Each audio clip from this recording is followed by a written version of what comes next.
getting enough of it, for the right price and in time for the peak tourist season, has become much harder after a violent storm year that brought Irma, the most powerful hurricane to hit the state in over a decade, and saddled Florida with more than $50 billion in damage.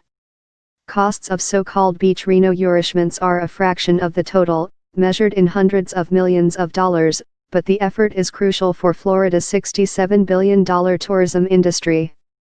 And while sand needs are surging, there is not enough to go around. It's like the slow progression of tooth decay versus a fight where someone knocks out your teeth all at once, Flagler County Administrator Craig Coffey said, referring to sand lost during Irma and Hurricane Matthew, which buffeted Florida's coast in October 2016. With the longest coastline of any mainland U.S. state, more money and time is spent fixing up Florida's shores, widening and building dunes, than in any other state. But after 7 decades of rebuilding its beaches, the state is now struggling with sand shortages, rising costs, and tight public funds even during calmer years. The quick succession of powerful storms makes the challenges even more daunting. As weather patterns change and coastal development increases, more states have rolled out programs to counter beach erosion over the past 5 years. Other nations, including Mexico, Britain, and Australia, also regularly fix up their shores. High demand for sand in the construction industry further strains global supply. As needs and costs rise in Florida, communities are increasingly competing both for sand and funding, with some retaining sand lobbyists to represent them in state and federal legislatures. Flagler County tried for more than a decade to get the federal sand funds used for popular beaches like Miami before turning to local tax dollars, private money, and emergency aid to rebuild dunes and protect neighborhoods flooded in Matthew, Irma, and several nor'easters since. The estimated $26 million project began late last month. Soaring prices and turtles that back-to-back strike of storms has pushed counties to reach for sand sources all at once, driving up prices.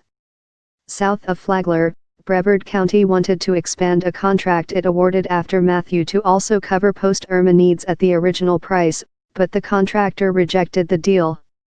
New bids came in 11% to 39% higher and the county settled for the lowest offer, said County Commissioner John Tobia, who wants some of the local tax money spent on sand to be used repairing the county's damaged roads instead. Brevard, home to Kennedy Space Center, also has to worry about sea turtles. Federally protected sea turtles nest along Florida's east coast and the laws prohibit any work during the nesting period from May through October. Environmental rules also prescribe what type of sand can be used, since its color affects the temperature, the darker, the faster it warms, and that in turn can change the gender of the turtles before hatching.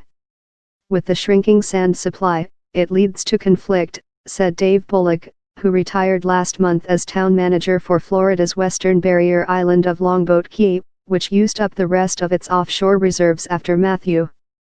In a recent example of that clash, 2 neighboring beach communities, Siesta Key and Lido Key, are facing off in a lawsuit over which can claim 1.8 million tons of sand from a common boating channel.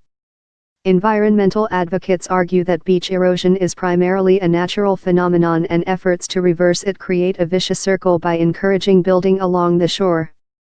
That in turn puts more people and public resources at risk and calls for greater efforts and money to protect them. The long-term, lasting solution would be to roll back coastal development, environmental activists argue. Still, needs are likely to grow, says Derek Brockbank, Executive Director at the American Shore and Beach Preservation Association, which lobbies for coastal governments and businesses. Climate change and coastal development have created an urgent need to protect the upland, Brockbank said, calling for $5 billion to be set aside over the next decade in any upcoming federal infrastructure bill.